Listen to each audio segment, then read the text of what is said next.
Hello, everyone, and welcome to our webinar, The Most Influential Women in E-Commerce Discuss Leading Through Uncertainty. We are really excited to have you join us today on International Women's Day to celebrate the achievements of women everywhere and to learn from two very accomplished and very inspirational female leaders. I'm Ashley Kilbasa, the head of product marketing at Signifyd, and your host for today's event.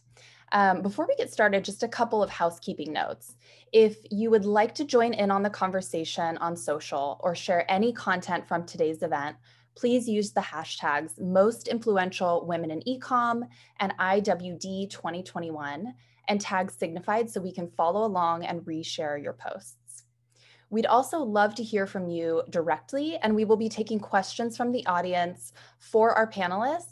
So feel free to use the chat window throughout our conversation today to chat in your questions, and we'll get to as many of those as we can. And finally, a huge thank you to all of you in the audience for attending today. Because of you signing up and spreading the word, we were able to raise thousands of dollars for an amazing organization called Equality Now, a nonprofit that advocates for the protection and promotion of the human rights of women and girls. So first, just to give a little bit of background on the Most Influential in E-Commerce project. This was an initiative that we launched very recently, just this year, to shine a light on the e-commerce leaders driving change within their industry. It was really born out of our witness to the heroic efforts of many e-commerce leaders in 2021. And it was our way of pausing just for a moment to acknowledge the miracles that were pulled off in order to keep our businesses running and deliver products to the people stuck at home who needed them. So this group of women were selected for their perseverance, their creativity, and their leadership over the last year. We are so honored to have two of them here with us today to share their experiences and wisdom with those of us eager to learn and follow in their footsteps. We have Ekta Chopra, the Chief Digital Officer of E.L.F, and Alexandra Voyevodina, the President and General Manager of Endy. Ekta and Alexandra, welcome.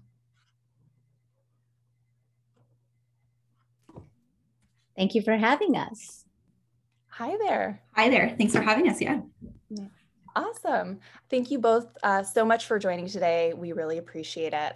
I would love to start. I think we'd love to hear just a little bit about your stories. If you could take us back to the very beginning, how did you make it to where you are today, and what did that journey look like for each of you? Ekta, if you want to start us off, that'd be great. Sure. First of all, thank you for this honor, and I'm so excited to be here with Alexandria. I would say, my journey started with two things that are very important to me. One is curiosity, just being able to question things, learn, and just ask, I think has been sort of part of my DNA. And then the second is my mom. She's been my strength in everything that I do, and I look up to her greatly. And about 4 months ago, I got promoted to being the Chief Digital Officer at E.L.F. And I wrote an article on LinkedIn, which sort of highlighted, what my journey has been. And it's been surrounded by 5 lessons that I've learned, which really sort of have brought me where I am today. And some of them quickly are around, one is about life can change in any moment. So never take anything for granted. And I feel like that is a very important lesson that, I learned in my childhood, and that propelled sort of my thinking as I grew in my career. So today, as I stand here, my mother being at the center, as well as curiosity, as well as sort of this thing around that never take anything for granted and have gratitude around what you have, really are sort of at the pinnacle of who I am and where I am today. Awesome, thanks. And I did read the article that you posted, which I loved, Ekta. I think it was titled "From Flower Girl to CDO." Can you talk a little bit about your career journey? What was that first role? Why did you title your article "From Flower Girl to CDO"? Yeah. And I think, if I just go back to that article, because that really is my life in a few words. And it really is around a couple of different, things that have happened. One is at a very young age, I sort of became this person who wanted to help my mother as a single mom. She needed help, and I just was right there to help her. Then I think the second is, as I started taking on jobs, I think one of the things, I was working for an accounting firm at the time, and there was a bunch of guys in the back just working on, computers. And for me, it became more of like, hey, what they're doing doesn't seem that hard. I think I can do it. What's the worst that's going to happen? And I started just like shadowing them, learning, different things, doing certifications on my own. And quickly I realized I actually like this. Like, this is fun. It's a challenge. It's different than what you're expected to do. And I took that on as a challenge. I was probably the only girl in my networking class at the time, and developing and so forth. So I think that became like my driver, that women can do anything. And if you set your heart to do something, don't let, what you see just sort of bring you down. Take a chance. And that landed me in my first job, which was as a system administrator in an aerospace company. And there, somebody took a chance on me, gave me my first opportunity. And my answer to them was, if I can't prove myself in 30 days and you don't see any potential in me, just fire me. And that just drove me to work harder and take on things. And that was the start of my career. From there on, I became a director, worked for a private equity firm, and got into retail and worked for a foundation. And here I am living sort of my dream. E.L.F has been sort of the reward for all my hard work. Awesome. And before we switch over to Alexandra, I think you have to explain the burrito behind you. Oh my God. This is like, this is my favorite collection. Why? Anything is elfing possible. E.L.F and Chipotle, a beauty brand and a restaurant coming together, is something that's, very unexpected. And this is by far our best collection that's launching actually today for our loyalty members. And then it's actually going to be a menu item on Chipotle, which is insane. So I'm so excited. Two of my favorite brands coming together. That's amazing. Congratulations on the launch. Alexandra, would love to hear your story. Ashley, first of all, super excited about that collection. I know it's been breaking TikTok, so yeah, can't wait. Is it available in Canada? I don't know. You can buy it. You can buy it. Do it. Where there's become a member and buy it. Awesome. Yeah, so I guess a few words about myself. As Ashley mentioned, I'm the president and GM of Endy. I know a lot of the participants here today are from the US, so you might have not heard of Endy. So few words about Endy. It was founded in 2015, and we're Canada's leading online mattress brand. We're extremely focused on Canada, which is why you probably haven't heard of us in any other country. But we've been growing rapidly, and I joined the company in 2016 as its first CFO, and also the only finance hire they had at that time. And the company was about, I believe, was employee number 8. So the company was about 10 people, under 10 people. Since then, we've had extreme exponential growth. We actually sold the company to Sleep Country Canada, which again, for those of you from the States, is Canada's largest traditional retailer of mattresses in the end of 2018. And it was obviously quite a journey to get to that point. Soon after that, I had my first son, so my only son. And soon after that, I took on, in addition to finance and being the company CFO, I took on customer experience. And then I took on operations and human resources and legal. And we continue to operate the company independently from my parents, Sleep Country, and we continue to do so. And more recently, similar to X's timeline about 4 months ago, I was promoted to president and GM, and now I've taken on sort of the entire business, not just the operations and customer experience piece. So that's a couple of words about Endy. We've also added a ton of products since then. So the business complexity has changed significantly since sort of day one in 2016 and tiny dungeon-like office to where we are today, which is a whole. Awesome. And having kind of spoken to you both a couple of times now, I think it's very clear you've made some very big, bold decisions in terms of different jumps in your career over time. And in speaking with you both, it seems like there are moments when the path forward seemed so clear to you both. The title of this webinar is about leading through uncertainty and decision-making when the outlook is not so clear, or when we don't have data available to conclusively guide our decisions, which of course was the case at many points during the last year when a once-in-a-lifetime pandemic hit.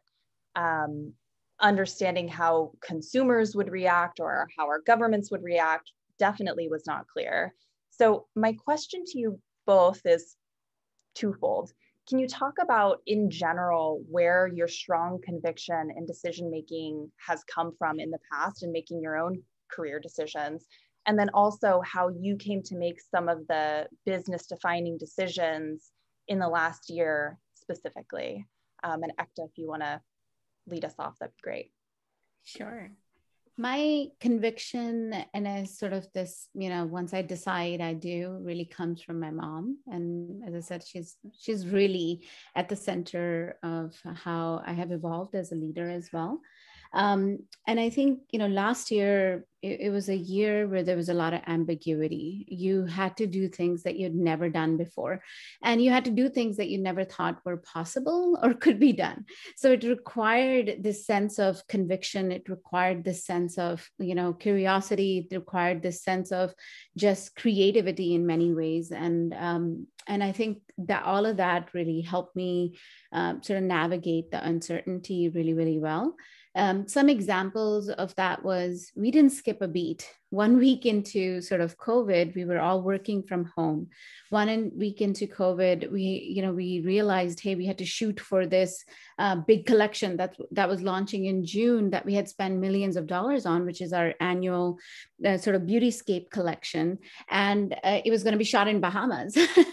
And then we were like, okay, so there is no Bahamas. What are you going to do? And we hired this photographer who ended up doing that in their home. And it literally looked like Bahamas. And people loved the collection. The creative was out of this world. And what we learned was, it's okay. Like our consumers now know that people are, going through such a big change. Getting something out there was important. We did it, and it actually came together, and we took a chance on it. So I would say it's conviction, creativity, curiosity, and this, thinking of like anything is possible really helped us shape our year 2020.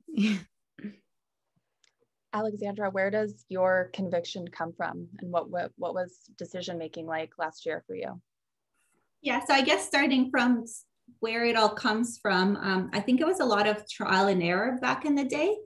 So my background is a lot of my background is in startups, and I kind of backed into that because if I go back further, once I graduated from university, I was pursuing my CPA designation, and the only routes that I was at least aware of at that time were very traditional public accounting routes. So I joined a public accounting firm like every other CPA trying to get their designation. And while I was there, I was sort of piecing together things that were interesting to me, and also crossing out things that I knew weren't going to be interesting to me in the long term, but probably were good learning opportunities in the present moment then.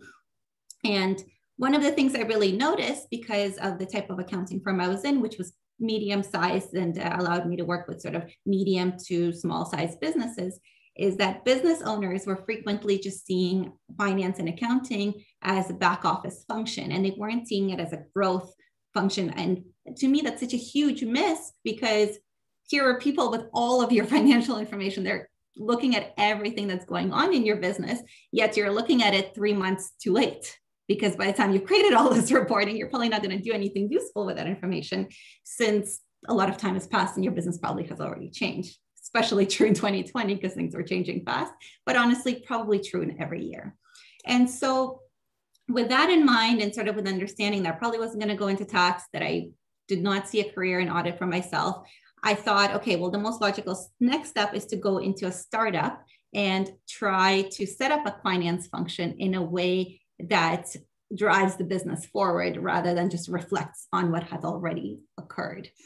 And I knew, and especially I knew at that point, no one was going to hire me to run a finance function in a large company in this very strange, unique way that I was envisioning it in. And so at that time, I joined a startup and I set up this function, the finance function, in this way that I was setting it up. And it worked. Like I got to do the things that I wanted to do, and I got to help make, not independently, no decisions, just one person, but help to make and drive decisions in a way that is informed by finance and informed by the numbers. But the other thing that came out of it was I was constantly in an ever-changing environment. Like there were so many times where you're like, I don't know if this is going to work. Is this business even going to be around? Like when I was joining it, my friends and family were extremely supportive, but they also thought like a little reckless. Like, why are you doing this? You have this clear path ahead of you in public accounting. Why this strange choice? And so with so much time now in startups, I got to enjoy and embrace the fact that there is just going to be a lot of ambiguity. There's going to be a lot of change, and it's actually going to be fun if you do it with the right people, perhaps. And so as much as I hate the fact that we're in a pandemic and I hate all the terrible things that happened last year, I feel like some piece of me is reminded of what it was like when you first joined the startup, because you're just kind of figuring everything out for the first time and no one knows what's happening. And so that's only that piece, everything else was terrible, but that piece kind of made it fun, and it kind of made the team remember what it was like, or maybe some people who joined us more recently realize what it's really like to constantly work within this framework of ambiguity and not really knowing what the next thing's going to happen, what's going to close, what's not going to close. Are we going to be able to ship? Are we not going to be able to ship? And how can we keep moving forward? How can we keep having photo shoots? How can we perhaps do something more creative than the photo shoots to add products? So I'd say that's what kept us going last year. And honestly, the team really came together. It was amazing to see. Yeah. You made some big bets on mattress protectors. Can you talk about that a little bit? Yeah, early on, we noticed that there was some shifts in shopping patterns. We saw obviously, and I think this is very well known now, that people were investing in their home. People were investing in sort of safety-like things. So mattress protectors, sales increased more than they were before. I don't want to overestimate how much that's changed, but we try to, again, because I love using the existing facts and existing data to drive our future decisions. As soon as we saw that, we did something about it, right? So our promise to our customers to have products, right? We can only provide great customer experience if we actually have products on our shelves. And so one of the changes that we made is we changed our forecasting process to make sure that we're not forecasting for what we thought was going to happen, but what we're now seeing is actually happening in real life in this wild 2020 year. Sure. Now I want to switch gears just a little bit. I think you both have talked a little bit about the support systems that have been crucial to your success. Ekta, you talk a lot about your mother. But I think that many women struggle to find strong mentors, or they might not be lucky enough to have incredible bosses that inspire them, or family members that have really strong business acumen. What would your advice be to somebody looking for mentorship? Can you simply walk up to somebody that you admire and ask, will you be my mentor? What would your advice be to some younger girls starting out their career? Ekta, if you want to lead with that one. Sure. I think one thing over time, what I've learned, yes, I have a very strong support system. I also have a personal board of directors, I call them, women that I look up to, men who've been sort of amazing in my career. It's not just women, it's also men who have empowered me in many ways too, like a good solid board.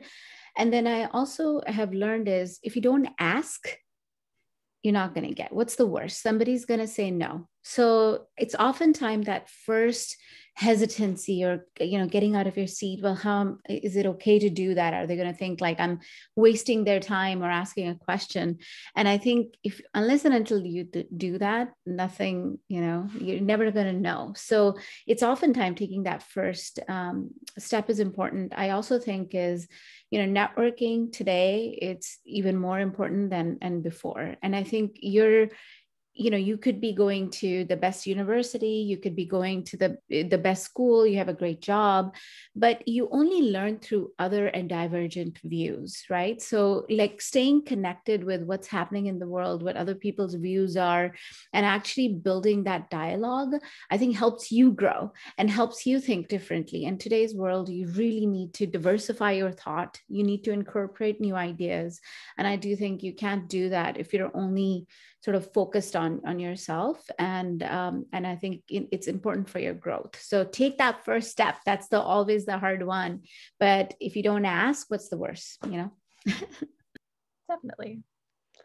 Alexandra, any thoughts on mentorship? Yeah, I mean, I couldn't agree more with what Ekta said. If you don't ask, then you probably have no chance. But I guess perhaps in addition to that, I would push back a little on saying that your boss or your coworkers or somebody around you can't be your mentors, because I honestly think that if you really believe that you're in a position where no one around you can be a mentor to you, then you should probably look for a different position. I mean, maybe not today, but soon. So I think it is on us to sort of take agency over our own careers and try to surround ourselves as much as reasonably possible with at least some people that we can learn from and who can continue mentor us more formally, informally, doesn't matter, but in some way. So I think as soon as you kind of topped out the group of people that are around you and you don't think that you're learning anything, then perhaps you should be somewhere else, right? And perhaps that's what you need to start thinking of is, can I surround myself with people that I'm constantly learning from? Yeah, that's very fair. And actually is kind of a tee up to my next question around being fearless and taking some risks. So at Signifyd, the ultimate promise we strive to deliver on every day is fearless commerce. We encourage the merchants that we work with not to operate out of fear, not to put up barriers in the purchase process that might protect them from fraud and abuse, yes, but also block good customers or good orders from coming through. And this fearless approach to commerce, simply by having worked at Signifyd for me personally, is something that has kind of seeped into my own way of thinking. And I'm constantly thinking, what can I accomplish if I fearlessly dive into this project or the unknown and start breaking the problem apart? And Ekta, I read in your article some similar advice. You encourage people to take on the challenges you fear the most, and you talk about failure as a step towards success. I'd love if you could elaborate on that a little bit and maybe share some examples from your past. Yeah. I think failure is, I truly believe it's a first step towards winning, and you can only get better over time. So sometimes you're scared to get out of your comfort zone. And to me, I personally, and then I also professionally, I like to push myself into areas where I'm most uncomfortable so I can actually figure out how to navigate them. And for the longest time, being ambiguity was my worst fear, like not knowing exactly how things were going to turn out, not knowing, what was expected out of me. And I think putting myself in that ambiguous situation actually helped me grow a lot. An example of that is I started my career in tech. and this thing of like women in tech, and I really want to sort of, lead an organization's technology department. And I've done that throughout my career. When I came to E.L.F, I came as head of technology, and today I lead digital, which is not just technology, but it's the business side of it, e-commerce as well as customer service. And that was always fearful for me. Like, oh my God, it's numbers. So Alexandria, I'm going to take personal classes from you. Like, it's like reading the P&L, and oh my God, I have to think of margins, and I have to think of all this scary stuff.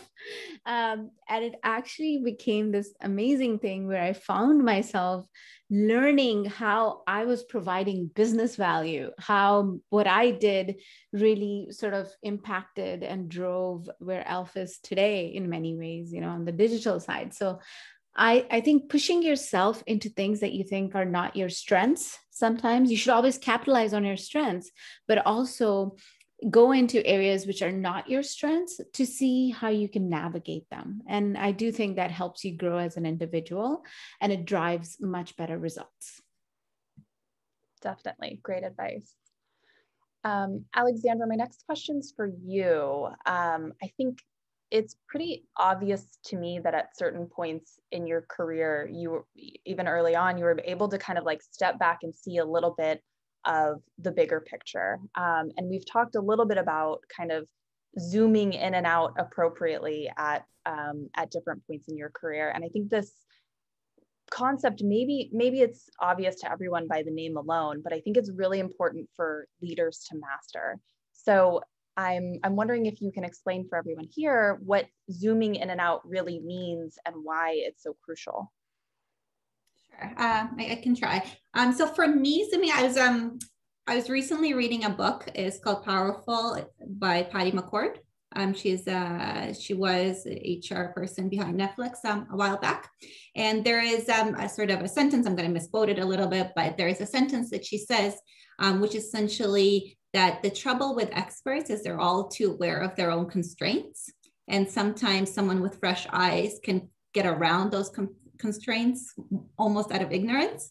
So I think that is the point at which you have to start zooming out. So when you're so zoomed in that you see nothing but constraints, I think you've gone too close. And you need to back up and see, like, is there a bigger picture out of there? Perhaps I have too many of the specific answers to this very specific problem, and I'm not even phrasing the problem correctly anymore. So I think that's, she very articulately put something into words that I could never really articulate myself. So I think that's kind of the perfect metaphor for it. But as far as career-wise, I just you kind of referred to this question as far as the career pieces. I think you can never be too zoomed in on your career, because you're the only one who really knows what's happening in your day-to-day. And I think that, like, sometimes I've made a mistake of thinking of things too big picture in my career. And I think the most important thing is to make sure that your day-to-day makes sense and you're more of the time enjoying your day-to-day, right? Because I think then that's probably going to lead you to where you want to go. I think if you're thinking too far out and you are zooming in and out, you might get distracted and forget about the main thing is that, like, if you're enjoying what you're doing, then you're probably doing it right. Awesome. And just a couple more questions from me, and then we're gonna switch gears and take a couple of questions from the audience. So audience members, that's your cue to start chatting in some questions if you have any. Ekta, if you could give your 20-year-old self one piece of advice, what would you tell her? Well, so many advices I would give my 20-year-old self.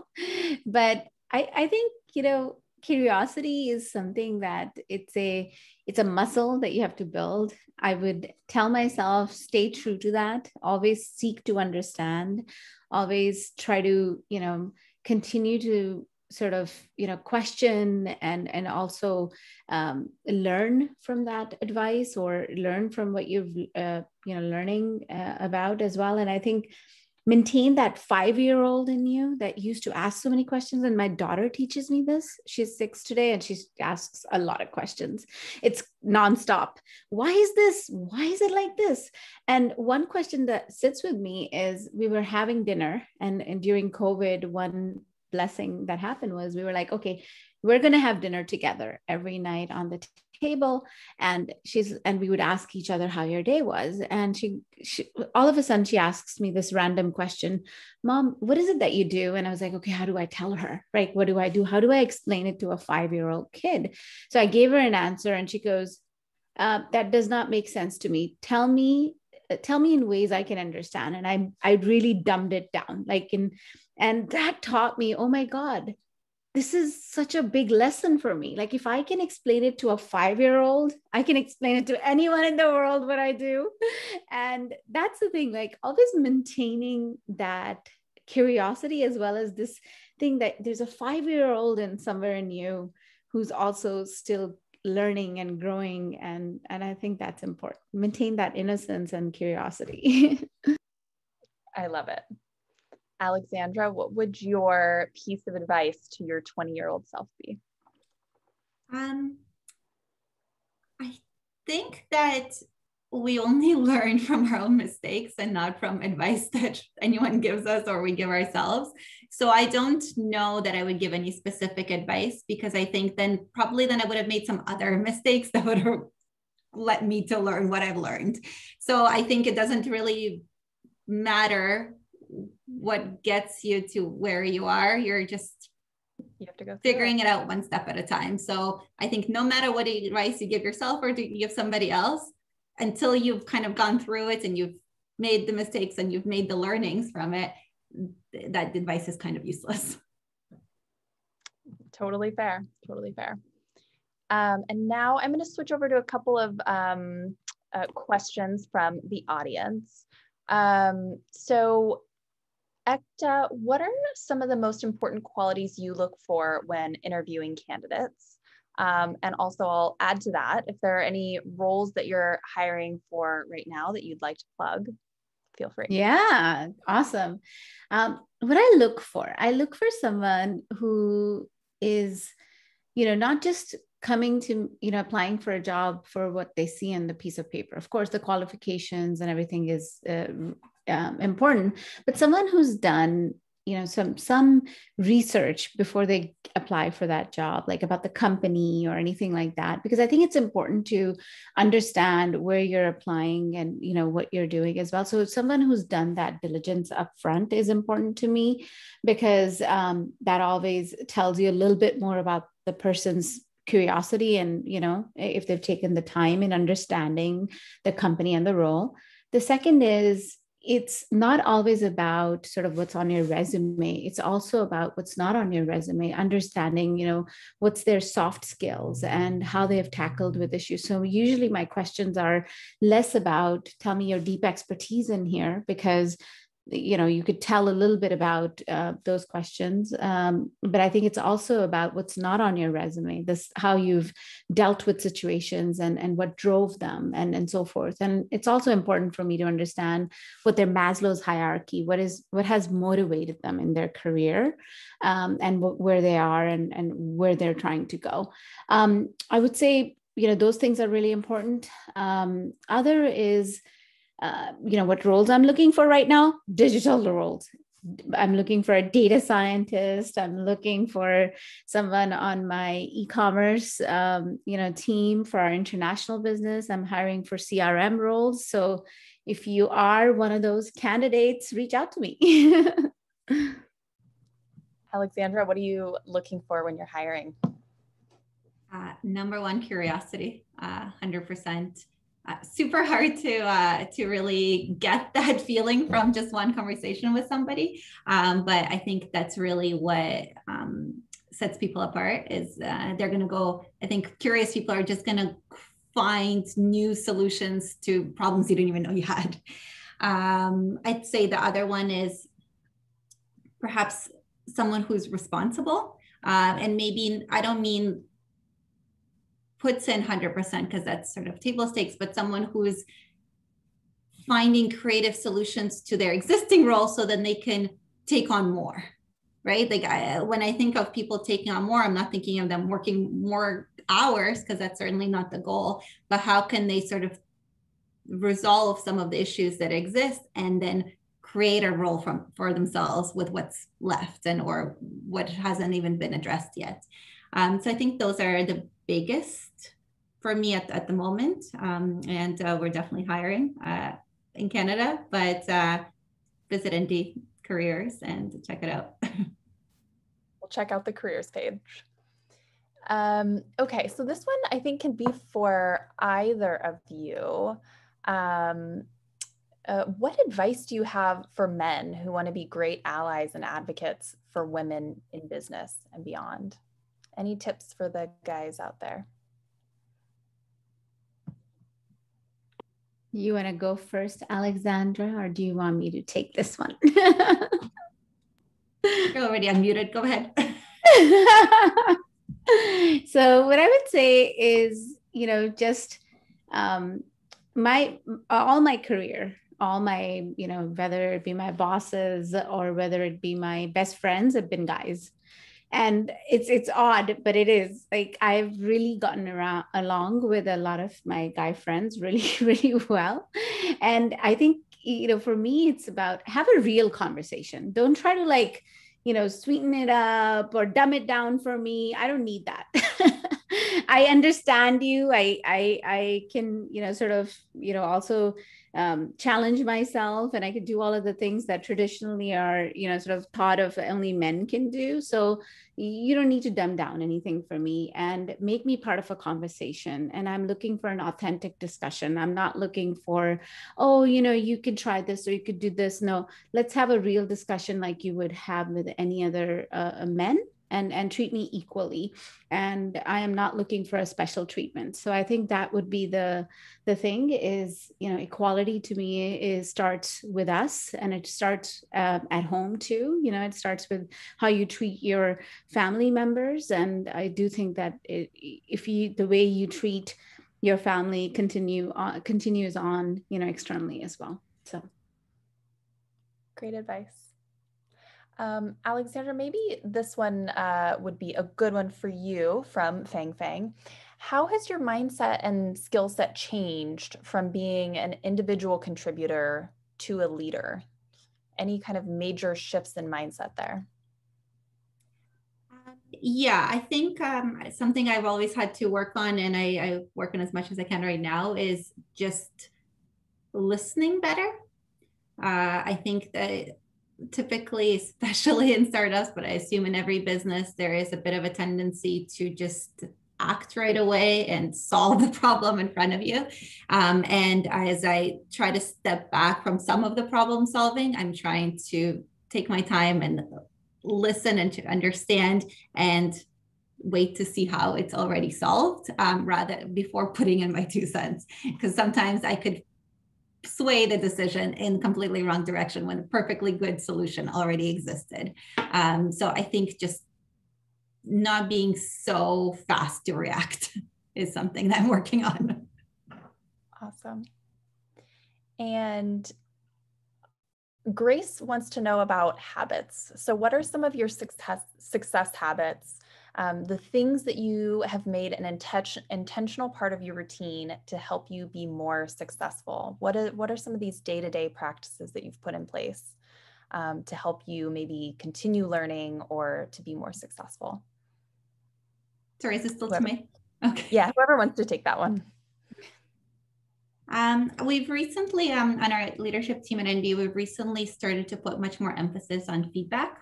And I think that's a really, really great habit to get into, and not just giving feedback, which is clearly very important, but getting super comfortable and encouraging to receive as much feedback as possible. I think it's almost harder to give feedback than to receive it. So getting everybody, the team and everybody surrounding you, more comfortable with giving you feedback, I think is a great habit to get into. And I don't know that it's ever going to be perfected, but I feel like we're on the right track with that one. So I'd say that's a big one. Another one that's already been discussed is just asking a lot of questions. I think that you can never understand too well, and there's never any shame, no matter what role you're in just not understanding and asking again. I think sometimes when you're the explainer, you don't know if what your explanation was, it was sufficient. Did it actually make sense? So I think being Ekta's daughter and saying like, that didn't make sense, try again. I think that's super important.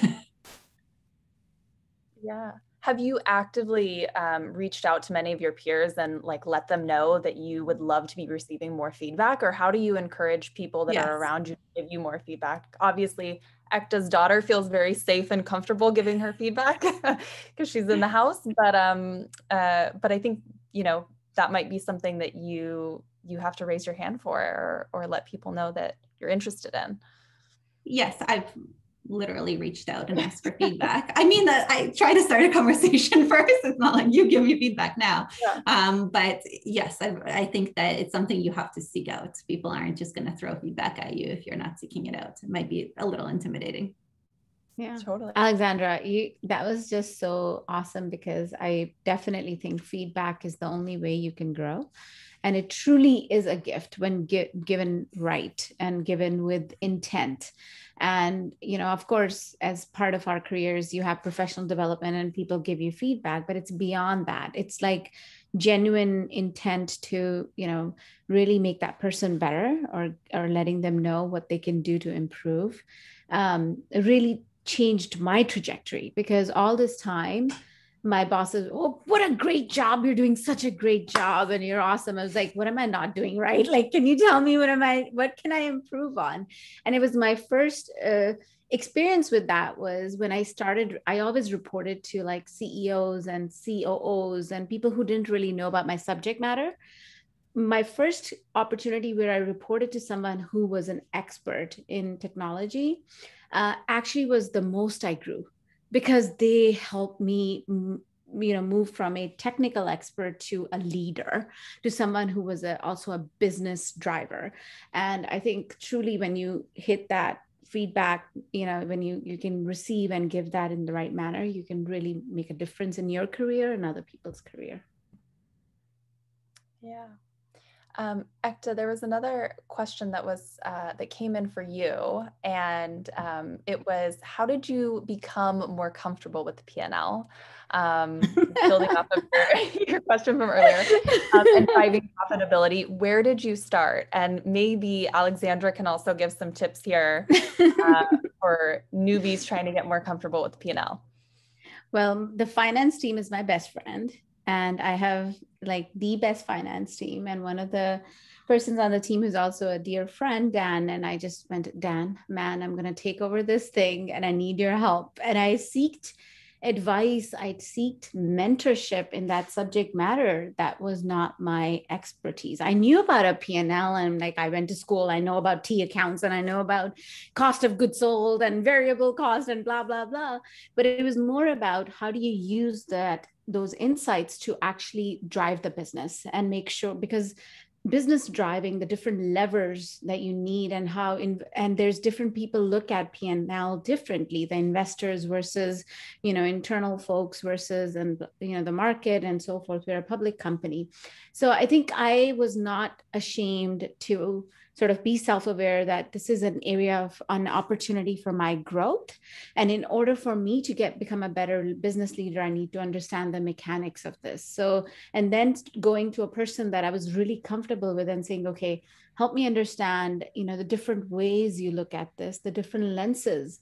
That actually helped me a lot. And then till this date, like I take classes, like if I don't understand something, I'll go online and I'll watch a YouTube video and really study it and then practice it in real life, So yeah, that's how I did it. And one more here for both of you. I would love your take on this.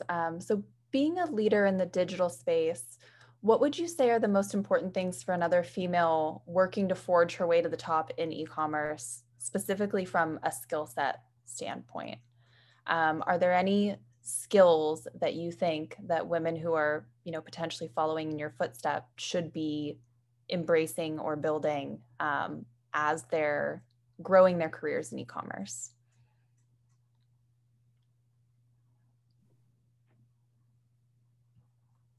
I guess I'll go. I think that building on the last questions, I think that understanding a P&L and understanding the levers and what drives the business is probably valuable in every business. But I can 100% attest that it's valuable in e-commerce because there are so many decisions, especially when you're advertising heavily digitally. There are so many budgetary decisions that you're making daily rather than possibly monthly or weekly. If you don't get how that impacts the bottom line or how that impacts at least half of your P&L, it might be hard to prioritize and kind of understand why certain business decisions are being made. So I would say that getting as close to the P&L and understanding the P&L is extremely valuable, or at least if that's not possible, at least understanding the piece of the P&L that you do have influence over, because I think everyone in the company has some influence over what's happening in the business. Thank you. Ekta, any other thoughts on skills for aspiring e-commerce leaders? Yeah, I mean, building on what Alexandra said, it is about, you know, knowing your business, what you're running really, really well from a P&L perspective. But I think it's also in general falling in love with data, because I do think data is the currency for a digital ecosystem. So really practicing building this muscle, not just, you know, getting a report, but how do you get insights and drive to action? And then test and learn and take more insights and drive to action, test and learn. Because I think people who are just going to be above here and not understand sort of the data piece, it's going to be harder for them to sort of really, you know, grow in this space. So fall in love with data. Data is your best friend. Do it. Because I think once you do that, I think it can really open and unlock so many things for you. Definitely. Okay, and then maybe just one more question for both of you that everyone can take away some info from. So I know, Ekta, specifically, we've talked a lot about being a lifelong learner. You've talked about lots of the online courses or YouTube videos that you'll watch, conferences that you'll attend just to kind of stay up to date. But what else are you both reading right now? What podcasts are you listening to? We want to be following in your footsteps. What have you been consuming lately that you would recommend to everyone who is viewing today? And either one of you, whoever wants to start.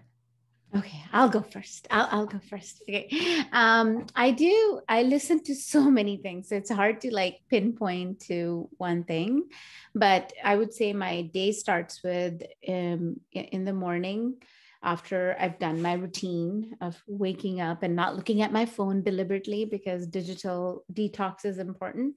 But then I do spend 15 to 20 minutes just consuming things that I, you know, are related to my topic, like what's happening in the industry. So I follow a lot of my competitors on LinkedIn or other places. I follow a lot of, you know, things that I know are the future, like AI or topics that I'm interested in. And I always find time to read about it. And what I like, I save, and I spend more time continuing to read about it. As far as like a particular person, that a podcast that I'm listening to, Pivot is one of my favorite podcasts with Scott Galloway. And I really love that podcast because it's always touching on sort of, you know, the no nonsense, what's happening and things. And he's not for everybody, but I really love that podcast. And then the book that I'm reading recently is nothing to do with digital. It's with Atul Gawande, and it's really about sort of you know, how you, and I forget the name now, like how I'm actually listening to the book and not reading it physically. It's how you as you get older and what happens, and, get preparing for sort of, that part when you do become, age, you become older and so forth. And, sort of the whole psychology about taking care of your parents and everything. And I just find that really, especially today when empathy is so needed, like reading about that just reminds me that how family and your close friends and family, how important they are, and spending time with them, it's so important. Yeah, thanks for sharing. Alexandra, what are you following these days? What are you reading? What am I reading? I recently read Think Again by Adam Grant. I'm a huge fan of originals by Adam Grant. I thought that it was very, very interesting, and I really liked his latest book about it. Sorry, not about that, just about organizational psychology. I think that's what we call it. I think it's a cute, great reminder, even without reading the book. I think it's a great reminder that we have to always rethink our previous thoughts and what we before thought was a great idea. So I really enjoyed that. So I would definitely recommend it. Podcast wise, I haven't listened to as many since I stopped commuting to work, to be quite honest. So I'm also looking for recommendations of what's interesting to listen to. And then another book that I thought was incredibly interesting and somewhat new is another Netflix book. Reed Hastings, and I'm sorry, I forgot who he co-wrote it with, wrote a book called No Rules Rules.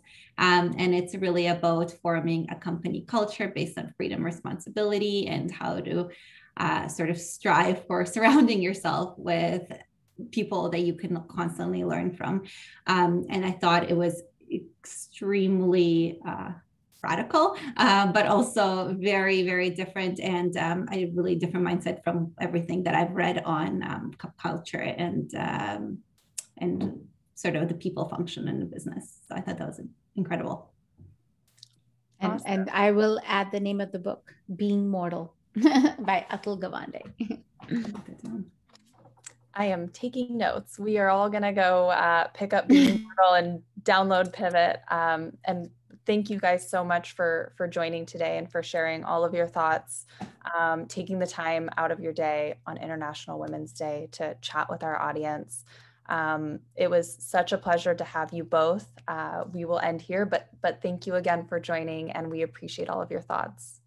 Thank you so much. Thank you. Thank you so much. Have a good one. Okay. Bye. Bye. Thank you. Bye.